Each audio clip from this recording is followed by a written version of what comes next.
Wages and prices often play leapfrog. One jumps up, then the other, which means a steady rise in our cost of living.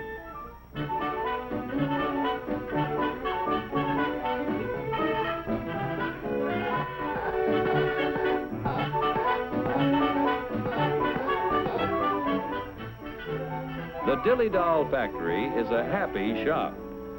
But Joe, our doll painter friend, seems to be a little down in the mouth, which even shows in his work.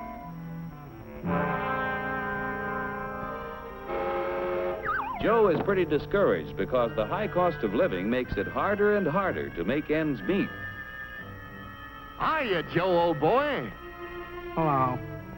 Better look in that envelope. Wow, a raise! And just in time to buy the kid a birthday present. What'll I get? Let's see. A dress? Bicycle? Roller skates? Shoes? A book? A doll? A doll!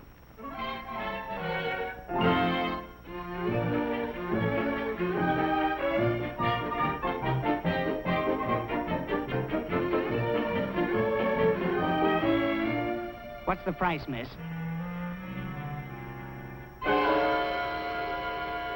I work in a factory that makes this doll. $2 is too much. I'm very sorry, sir, but your company charged us more for this shipment, so we had to raise our selling price. We got a wage increase, all right, but it couldn't raise the price that much. It just takes a little wood, rubber, paint, cloth, and a phony wig to make that doll. There's only about 10 cents worth of materials in the whole thing. You pirates, crooks, bandits, you robbers! You're right about the cost of raw materials in that doll, about 10 cents worth. Raw materials in practically everything we buy are worth little until labor transforms them into finished products. For example, how much do you think the raw materials cost in that car? Oh, about $300. You've got a surprise coming.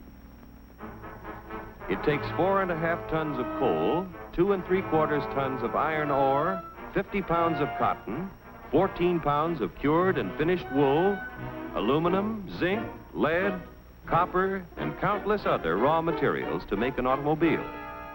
Without the addition of labor costs, these things are worth about $22. The raw materials require the accumulated labor of thousands of people in countless crafts to transform them into a finished automobile. Miners dig the coal and iron ore. Railroad and maritime workers transport these materials to the steel mill, where workers convert the ore into finished steel. The wages of railroad workers add to the value of steel when it is transported to automobile factories. The cotton that goes into a car accumulates labor cost from the farmer who tills the soil, from workers who sow the seed, and help to raise the cotton. Wages paid to other workers add to the value of the cotton as it is moved from the field to the cotton gin where it is processed. Other workers transport the cotton to the automobile factory. The wool that is used to make a car is worth little while it is still on the sheep. When the labor cost of a sheep shearer is added, the value of the wool is increased by his wages. When all of the parts and materials finally reach the factory for assembly, the labor cost of automobile workers must be added to the price of the car.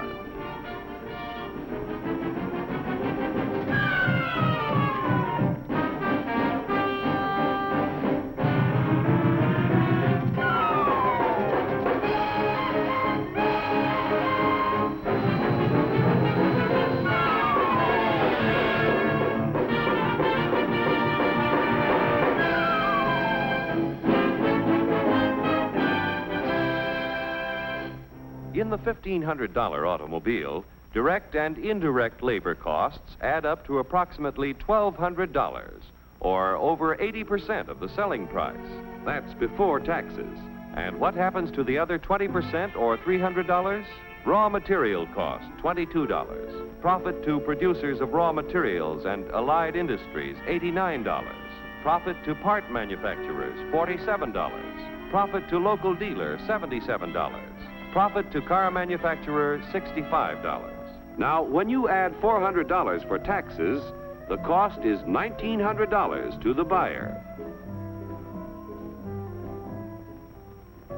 Like the dolls you make, an automobile has a low raw material cost and a high labor cost, and that goes for practically everything we buy. Oh, yeah? Well, what's the labor cost in a buck's worth of steak? We'll start back at the farm where Bully Boy was raised.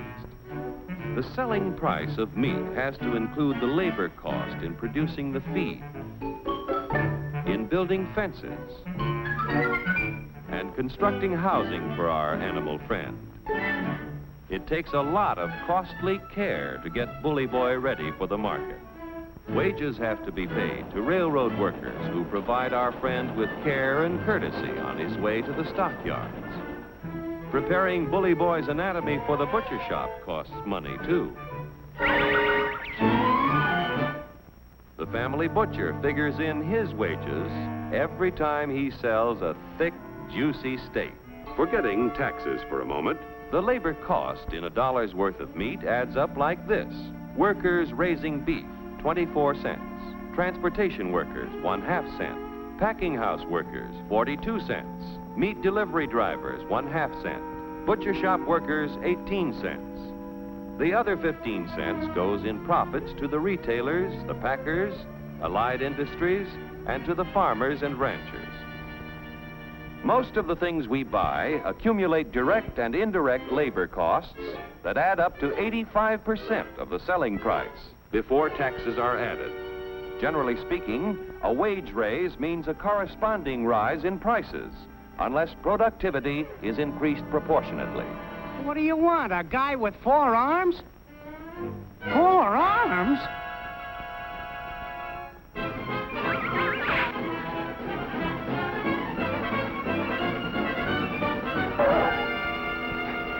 Say, I got a sensational idea.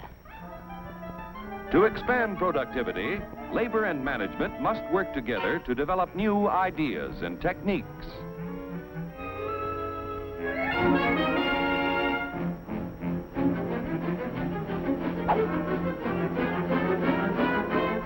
To expand productivity, capital must finance the creation of more efficient tools and plants.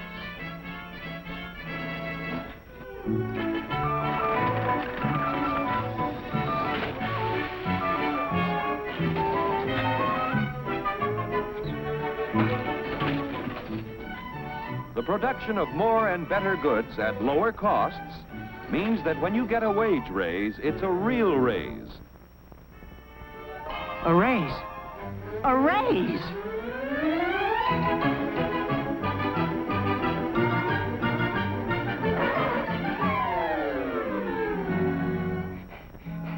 I want to buy a doll.